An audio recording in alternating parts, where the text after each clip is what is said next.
जय सीताराम। भक्त केते प्रकार अछंती। भक्त मुख्यतः तीन प्रकार बोली कहा जाए।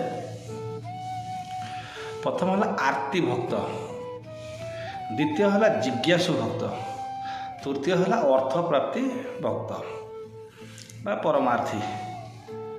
आरती भक्त किए गज आ मृग।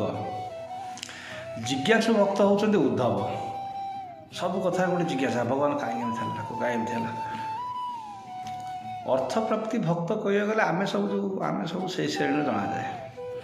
किछि शास्त्रकार माने कहते सुदामा अर्थ प्राप्ति भक्त थिले, कारण ये जाइथिले गरीब होइथिले, ये तांको स्त्री कथार पड़िकी जाइथिले कृष्ण पाखक किसी अर्थ आनी चलिए कि भोक दाऊ सही न पारि सी जाइथिले।